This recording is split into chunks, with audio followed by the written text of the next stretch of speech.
तो एम3एम हर बार मार्केट को कभी भी फॉलो नहीं करता है, वो मार्केट को लीड करता है, विच is India most luxurious commercial concept. So hello everyone, my name is Agam Kaushik from UIC. और आज हम बात करने वाले हैं एक ऐसे प्रोजेक्ट के बारे में जिसने नोएडा के अंदर धूम मचा रखी है, जो एक ब्रांडेड कमर्शियल और रेजिडेंसी दोनों लेके आ रहा है। इस प्रोजेक्ट का ब्रीफ देने के लिए आज हमारे साथ है Mayank Kaushik sir. Hello Mayank Kaushik sir, how are you? I am very fine Agam, thank you for asking. तो एम3एम हर बार मार्केट को कभी भी फॉलो नहीं करता, वो मार्केट को लीड करता है। और उसी लीडरशिप का बहुत ही अच्छा एग्जाम्पल वो लेके आया इस बार, जेकब एंड को बाय एम3एम, which is India most luxurious commercial concept by the name M3M Jewel Crest Avenue. Welcome to the future of living. Sir, अगर आपको नोएडा के अंदर एक ऐसा कमर्शियल एड्रेस मिल जाए जो सिर्फ एक ऑफिस ही नहीं एक ब्रांड बन जाए, तो आप उस अपॉर्चुनिटी को कैसे देखते नॉर्मली उसे एज एन इन्वेस्टमेंट नहीं, एक आइडेंटिटी अपग्रेड के रूप में देखता है। क्योंकि Jacob and Co bye M3M सिर्फ एक स्पेस सेल नहीं करता, वो आपके बिजनेस को एक प्रीमियम लीग में शिफ्ट कर देता है। सर, जेकब एंड को का सबसे बड़ा यूएसपी क्या होने वाला है? इसका सबसे बड़ा मेजर यूएसपी होने वाला है इसकी international branding plus commercial practicality. क्योंकि नोएडा के अंदर प्रीमियम स्पेसेस, प्रीमियम कमर्शियल्स तो बहुत हैं, बट एक इंटरनेशनल स्टाइल की ब्रांड वैल्यू नहीं है। वो आपको सिर्फ यहाँ पे मिलने वाली है by Jacob and co. Sir, अगर क्लाइंट इस प्रोजेक्ट को देखता है तो वो एक लग्जरी फील कैसे देने वाला है? इसका entrance design, facade, common areas, सारा ही कुछ डिजाइन बाय जेकब एंड को ओनली। सो एक इंटरनेशनल ब्रांड जब किसी भी कमर्शियल को आर्किटेक्ट करती है या उसके फसाड को डिजाइन करती है, तो वो उस वाइब को अंदर डाल देती है। ये सिर्फ एक मॉल का फील आपको नहीं देगा या किसी क्लाइंट को नहीं देने वाला, ये एक इंटरनेशनल बिजनेस डिस्ट्रिक्ट की वाइब देने वाला है। एमसीएम ब्रांड पे जो ट्रस्ट है क्लाइंट्स का, तो वो इधर डील क्लोज करने में कैसे हेल्पफुल होने वाला है? तो एमसीएम का जब नाम आता है तो अपने आप में ही एक रिस्क रिड्यूसर है। और एम3एम की अगर हम बात करूं, जब से वो मार्केट में है, so he is known for his timely delivery and its construction quality. Since 2010 जब से वो मार्केट में आया है, उसने सिर्फ लग्जरी कंसेप्ट में काम किया हुआ है।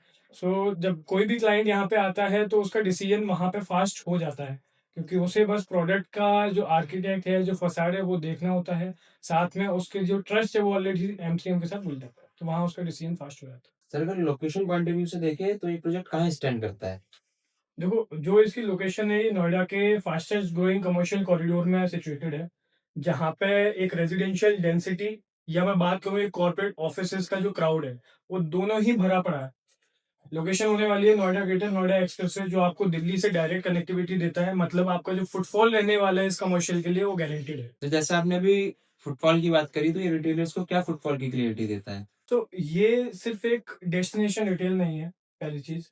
ये नीड बेस्ड प्लस एक लाइफस्टाइल दोनों का ही मिक्सचर होने वाला है, ये जो कंसेप्ट लेके आ रहे हैं। जिसमें आपको अगर देखने जाओगे तो एक हर तरह का ब्रांड मार्केट में अवेलेबल है। जब हम प्रीमियम और अल्ट्रा प्रीमियम उबर लग्जरी ब्रांड्स की बात करते हैं, सो एज सच यहाँ पे मार्केट में प्रोडक्ट नहीं है। सो आपको वीकडेज और वीकेंड दोनों में ही फुटफॉल रहने वाला है उस तरह की ब्रांड्स। तो सर, ये इन्वेस्टर्स के लिए एक सेफ कमर्शियल बेट कैसे है? बिकॉज यहाँ डिमांड जो है वो सिर्फ एक लॉन्च फेज तक लिमिटेड नहीं होने वाली। अगर मैं बात करूँ location plus M3 branding and it's execution, ये जब हम तीनों को कोलैब करते हैं तो एक लॉन्ग टर्म लीजिंग पोटेंशियल को दिखाता है। क्योंकि एम3 की इन हाउस लीजिंग टीम इतनी अच्छी है, प्लस जेकम को जब खुद एक एनरोलमेंट करने वाले हैं इनकी लग्जरियस ब्रांडिंग को लेके या उनमें आने वाली ब्रांड्स की लीजिंग के साथ, तो एक इन्वेस्टर्स को क्या है, लॉन्ग टर्म बेनिफिट देने वाला है। If a client is planning कि उसको प्रॉपर्टी होल्ड करनी है for a very long term, तो उसको सोचना नहीं पड़ेगा, क्योंकि उसका जो रेंटल है वो एश्योर्ड होने वाला है। सर, प्रोजेक्ट का थोड़ा और मैं ब्रीफ लेना चाहूंगा कि क्या फ्लोर प्लान रहने वाला है, क्या इसका कॉन्सेप्ट रहने वाला है, किस तरीके की ब्रांड आने वाली है प्रोजेक्ट के अंदर? तो अगर मैं प्रोजेक्ट की बात करूं तो इसका बेसिकली 680 फीट का फ्रंटेज होने वाला है, जिसमें फ्रंट साइड पे जो है फ्लैगशिप स्टोर्स रहने वाले हैं।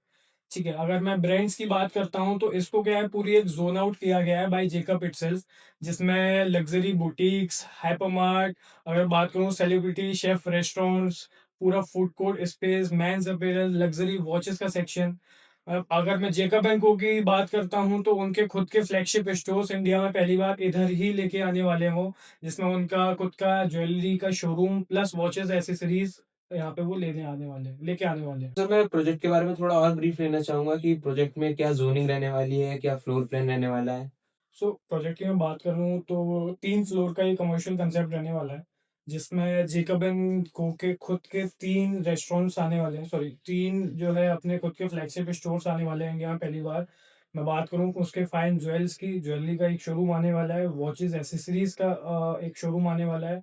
साथ ही होम डेकोर जो इंडिया में अभी तक पहले नहीं लेके आया है या कहीं और भी जेकब ने नहीं एस्टेब्लिश किया है, जो पूरा ही कैटर करने वाला है होम के एक्सेसरीज को।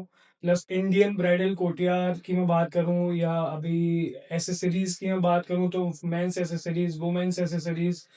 जब जैसे ही हम फ्लोर से ऊपर जाने वाले हैं तो high end clubs are going to be there. Global gaming section का एक ऑप्शन वहाँ पे रहने वाला है। एल फ्रेस्को डाइनिंग आपको वहाँ पे मिलने वाला है। इसके अलावा मैं बात करूँ तो celebrity chef restaurant, Michelin star restaurants और प्लस फूड कोर्ट का एक पूरा ही जंक्शन रहने वाला है जो हर तरह के एक सेगमेंट को कैटर करने वाला है। अगर यहाँ पे अगर मैं नोएडा एक्सप्रेस की बात करूँ तो उस लोकेशन के नियर बाय में जितने भी आज लग्जरी रेजिडेंशियल्स आ रहे हैं, सो वो क्या है हाई नेटवर्थ इंडिविजुअल क्लाइंट्स हैं जिनको हम एचएनआई या अल्ट्रा एचएनआई क्लाइंट्स कहते हैं।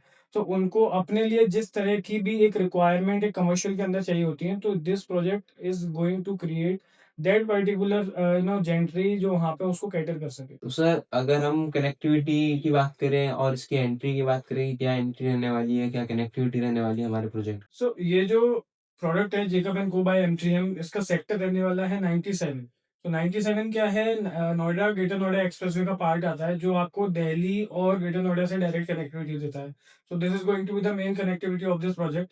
इसके अलावा मैं बात करता हूँ तो इसकी एंट्री जो रहने वाली है नोएडा ग्रेटर नोएडा एक्सप्रेसवे के 45 मीटर सर्विस लेन से डायरेक्ट एंट्री होने वाली है विद 680 फीट ऑफ फ्रंटेज। इसके अलावा इसके नियर बाय कनेक्टिविटीज की मैं बात करूं तो link road is there hardly 1 kilometre है जो आपको सीधे गाजियाबाद और NH24 से कनेक्ट करता है। और आगे जब हम जाते हैं तो ये कनेक्ट करता है FNG एक्सप्रेसवे को जो फरीदाबाद नोएडा गाजियाबाद एक्सप्रेसवे है। तो नोएडा के अंदर होने वाली जो 3-4 मेजर कनेक्टिविटीज हैं वो आपके विद इन द रीच मिलने वाली है यहाँ से। सर जैसे आपने अभी कमर्शियल का थोड़ा मैं आइडिया दे दिया है, मैं थोड़ा रेजिडेंशियल की साइड भी जाना चाहूंगा कि वहाँ क्या रहने वाला है, क्या फ्लोर होने वाले हैं? सो अगम ये सिर्फ एक ब्रांडेड रेजिडेंसी नहीं, ये उबर लग्जरी रेजिडेंसीज होने वाली हैं जो नोएडा में सिर्फ 250 लोग ही अफोर्ड कर सकते हैं, क्योंकि they are going to be limited to 50 units in this project. 4 topology की मैं बात करूँ, 3 टोपोलॉजी इसमें रहने वाली हैं, 3 BHK, 4 BHK एंड 5 BHK का segment, starting from 2500 square feet. Floors की मैं बात करूँ तो समवेयर अराउंड 30 to 32 फ्लोर्स यहाँ पे रहने वाले हैं। और जो इसमें भी अगर मैं बात करूँ लग्जरी जहाँ पे टर्म ऐड हो जाता है तो आप देखिए 100 फीट के हाइट से इनका पहला फ्लोर शुरू होने वाला है with a space of 70,000 square feet for a club house, जिसमें आपको मिलने वाले हैं ऑलमोस्ट सारी एमिनिटीज जो एक हाई एंड इंडिविजुअल को चाहिए रहती हैं, एक ऐसे क्लास को रहने चाहिए तो सर जैसे आपने अभी एमिनिटीज की बात करी तो मैं थोड़ा वही जानना चाहूंगा कि इसमें क्या क्या एमिनिटीज रहने वाली है मेरी? सो एमिनिटीज की अगर मैं बात करूं तो roof top infinity pool is going to be there, 7 star club house, spa, kids play area. और अगर मैं बात करूं तो sports amenities are going to be there like basketball, squash, temperature control, swimming pool. So जितना हम जैसे एक रेजिडेंसीज की जब बात करते हैं तो लग्जरी में और क्या एड ऑन किया जा सकता है।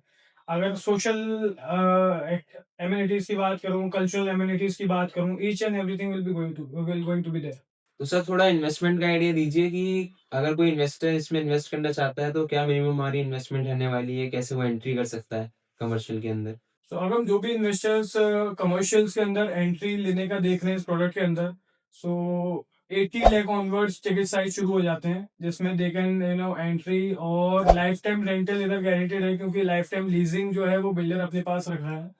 लीजिंग पॉइंट से बहुत अच्छा है, इन्वेस्टर एंट्री करना चाहते हैं उन्हें आराम से छोटे टिकट साइज से एंट्री मिल सकती है कमर्शियल के अंदर। तो साथ में मैं रेजिडेंशियल की बात करूं तो 3 BHK में अगर कोई इन्वेस्टमेंट लेट से प्लान आउट करना चाहता है, so 7 to 8 CR onwards he can plan an investment with a very flexible payment plan. तो सर आपने पेमेंट प्लान का जिक्र कर दिया तो मालिक थोड़ा पेमेंट प्लान के बारे में हमें बता भी दीजिए। तो M3 में अगर हम तो पेमेंट प्लान इन्वेस्टर फ्रेंडली लेके आने ही वाला है। तो कमर्शियल की मैं बात करूं तो 40-60 के पेमेंट प्लान पर नोएडा के अंदर लेके आए हैं एज यूजुअल के कम टिकट साइज में आपको बहुत ज़्यादा बेनिफिट मिले। रेजिडेंशियल की मैं बात करूँ तो 25/4 का पेमेंट प्लान लेने वाला है, जिसमें लेके आया है, जिसमें आपको एज़ सच कोई भी बर्डन भी नहीं पड़ेगा इन्वेस्टर्स को एंट्री लेने के लिए। और साथ ही ये जो फ्लेक्सिबिलिटी एमसीएम ने दी है पेमेंट प्लान में, इसकी वजह से क्या है कि जो इन्वेस्टर्स हैं, जो पूरा अमाउंट अभी अपने साथ नहीं रखे हुए हैं, बिस just 35 to 40 lakhs he can plan an investment in Jacob and co. Sir, अभी बीच में जैसे आपने रेंटल का ज़िक्र करा था, तो मैं वही जानना चाहूँगा कि इसमें रेंटल किस हिसाब से रहने वाला है? क्या मिलने वाला है हमारे इन्वेस्टर्स सो को? देखो MCM is known for its rental value, और जहाँ जेकब का नाम जुड़ गया है तो पोस्ट पोजेशन जो ब्रांड्स आने वाली हैं वो भी हाई एंड रहने वाली हैं। So before possession MCM is providing you assured rental of 12% per annum, and post possession जो रहने वाला है आपकी मिनिमम लीज गारंटी रहने वाली है। वो एक बार क्लाइंट आएंगे तो हम उनको ज्यादा बेहतर बताएंगे तो उनको समझ में भी आने वाला है। सर, आपने जैसे हमें बता दिया, तो इस प्रोजेक्ट का पूरा कंक्लूजन क्या रहने वाला है? सो अगम जब हम कंक्लूजन की अगर बात कर ही रहे हैं तो प्रोडक्ट की देखो, अगर कोई भी इन्वेस्टर है वो जिन जिन पॉइंट्स को लुक आउट करता है बाय, अगर मैं देखता हूँ तो लोकेशन हो गया। लोकेशन पॉइंट ऑफ व्यू से नोएडा की बेस्ट लोकेशन मिलने वाली है। डेवलपर या ब्रांड वैल्यू पॉइंट से हाई एंड ब्रांड है, डेवलपर का एक्सपीरियंस बहुत अच्छा है तो उसको वहां पे भी वो सिक्योर कर देता है। जो प्रोडक्ट की डिलीवरी है वो भी कोई ज्यादा दूर नहीं है, 3 साल में प्रोडक्ट की डिलीवरी होने वाली है तो उसको ज्यादा वेट नहीं करना पड़ेगा अपने प्रोडक्ट को लाइव देखने के लिए। इन्वेस्टमेंट की टिकट साइज की बात करते हैं तो 2 करोड़, 3 करोड़, 4 करोड़ ऐसी कोई टिकट साइज नहीं है कमर्शियल के अंदर। है, बट अगर कोई एंट्री करना चाहता है तो मिनिमम टिकट साइज वो 35-40 लाख में एंट्री कर सकता है। सो हर तरह के जो इन्वेस्टर्स मार्केट में आज देख रहे हैं एक अच्छी इन्वेस्टमेंट प्राइम लोकेशन के अंदर, सो वो इस प्रोडक्ट को आराम से एक बार उनको देखना चाहिए। उनकी सारी रिक्वायरमेंट जिस भी तरह की वो देख रहे हैं वो यहाँ पे फुलफिल हो सकती है। So thank you Mayank sir, हमारे व्यूअर्स, हमारे इन्वेस्टर्स को एक अच्छा ब्रीफ देने के लिए इस प्रोजेक्ट के बारे में। तो और भी नए प्रोजेक्ट, नई इन्वेस्टमेंट के लिए जुड़े रहिए। #UIC